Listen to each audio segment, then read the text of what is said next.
Good evening दोस्तों, कैसे हैं आप सब। आशा करते हैं आप लोग बहुत अच्छे होंगे। दोस्तों, आज हमारे यूट्यूब चैनल का पहला वीडियो है। हमारे चैनल का नाम है तेजू नर्सिंग के नाम से मेरा चैनल है। दोस्तों, आज हमारे इस चैनल का ये जो फर्स्ट वीडियो है वो आपको कैसा लगा आप इस वीडियो के बाद में बताइएगा। दोस्तों, आपके प्यार और सपोर्ट के वजह से हम लोग वीडियोस बनाते हैं, सो प्लीज़ वीडियो को लाइक करिएगा। चलिए स्टार्ट करते हैं कि एंटी ट्यूबरक्लोसिस ड्रग क्या होती हैं। आज हम एंटी ट्यूबरक्लोसिस ड्रग के बारे में डिस्कस करेंगे। तो डिस्कस करने से पहले हम ट्यूबरक्लोसिस के बारे में जान लेते हैं। दोस्तों, जो ट्यूबरक्लोसिस होती है वो एक सीरियस लंग्स डिजीज़ होती है।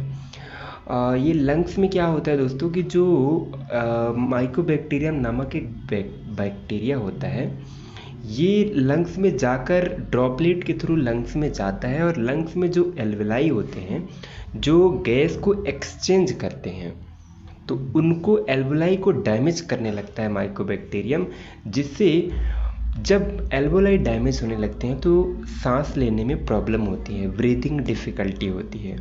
तो चलिए आज हम डिस्कस करते हैं कि एंटी ट्यूबरक्लोसिस ड्रग्स क्या होती हैं, इसमें कौन कौन सी ड्रग्स इन्वॉल्व होती हैं। तो फर्स्ट पॉइंट है, these are chemotherapeutic agent which are mainly use to against tuberculosis. ये केमिकल से बने एजेंट होते हैं जो कि मेनली ट्यूबरक्लोसिस में यूज़ किए जाते हैं। अब हम इसके बात करेंगे कि मैकेनिज़्म ऑफ एक्शन क्या होता है। ये जो ट्यूबरक्लोसिस में ड्रग्स यूज़ होती हैं, इनका मैकेनिज़्म ऑफ एक्शन मीन्स कि ये काम कैसे करते हैं। तो चलिए देखते हैं। दे किल और inhibit growth of Mycobacterium tuberculosis, means कि ये किल कर देते हैं और माइकोबैक्टीरियम ट्यूबरक्लोसिस के ग्रोथ को रोकते हैं, ग्रोथ को रोक देते हैं। कैसे रोकते हैं? By inhibiting cell wall synthesis, protein synthesis और आरएनए सिंथेसिस। कैसे रोक रहे हैं? ये जो माइकोबैक्टीरियम के अंदर जो आरएनए का सिंथेसिस हो रहा है, आरएनए बन रहा है, उसको रोक देते हैं। और माइकोबैक्टीरियम के अंदर जो प्रोटीन बनता है उसको रोक देते हैं। एंड जो माइकोबैक्टीरियम का सेल वाल होता है उसको बनने से रोक देते हैं, जिससे जो माइकोबैक्टीरियम के यदि उसके अंदर का आरएनए, उसके अंदर का प्रोटीन और उसके सेल वाल को जब ये एजेंट डिस्ट्रॉय करते हैं तो माइकोबैक्टीरियम धीरे धीरे डिस्ट्रॉय होने लगता है।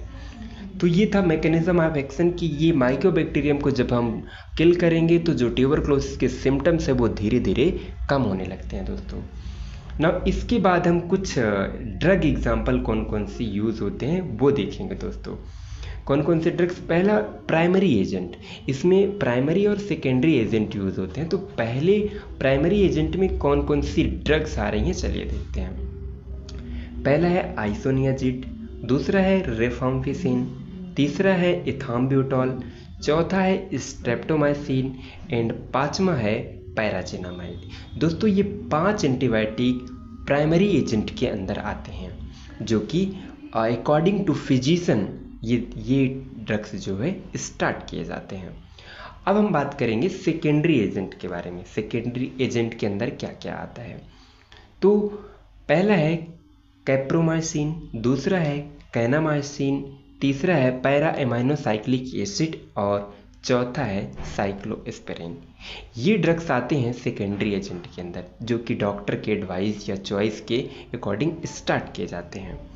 अब इसके कॉन्ट्रा इंडिकेशन क्या होंगे? कॉन्ट्रा इंडिकेशन मीन्स कि कौन कौन से पेशेंट को नहीं देना है। तो जिस पेशेंट को हाइपरटेंशन की डिजीज़ हो उस पेशेंट को ये नहीं दी जाती।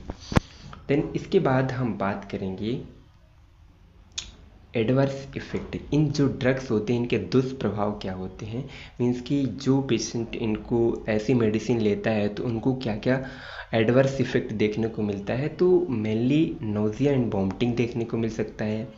नेफ्रोटॉक्सिसिटी मीन्स कि जो उनकी किडनी में नेफ्रॉन्स होते हैं जो ड्रग्स का एक्सक्रीशन करते हैं, उनमें स्वेलिंग्स या फिर नेफ्रॉन में कोई डिसबैलेंस देखने को मिल सकता है। हेपेटाइटिस मीन्स कि उनके लीवर में स्वेलिंग आ सकती है, क्योंकि ये बहुत ही हार्ड मेडिसिन्स होती हैं। इनका मेटाबॉलिज्म करते करते जो है, तो क्योंकि लॉन्ग टर्म में ये चलती है मेडिकेशंस, इसलिए इनके मेटाबॉलिज्म करते करते लीवर में भी स्वेलिंग आ जाती है। में भी यदि ओरली पेशेंट लेता है तो डायरिया भी देखने को मिलता है और हेडेक भी होता है और एब्डोमिनल क्रैम्प्स मीन्स कि अल्सर, गैस्ट्राइटिस या अल्सर वगैरह भी कभी कभी फॉर्म हो जाते हैं स्टमक में।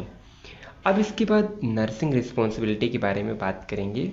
तो फर्स्ट इसका नर्सिंग रिस्पॉन्सिबिलिटी क्या है, to take drug regularly at prescribe time, मतलब कि जिस टाइम पे डॉक्टर ने प्रिस्क्राइब किया है, मतलब जो टाइमिंग आपको बताया है उस टाइम पे रेगुलर मेडिकेशंस लेना है। Not to miss even a single dose, किसी भी डोज को मिस नहीं करना है। तो दोस्तों आशा करते हैं कि आपको ये नोट्स और ट्यूबरकुलोसिस का जो ड्रग्स है वो आपको पसंद आया होगा। दोस्तों प्लीज़ वीडियो को लाइक एंड सब्सक्राइब ज़रूर करें। दोस्तों ये फर्स्ट वीडियो है हमारे तेजू नर्सिंग चैनल का। धन्यवाद दोस्तों।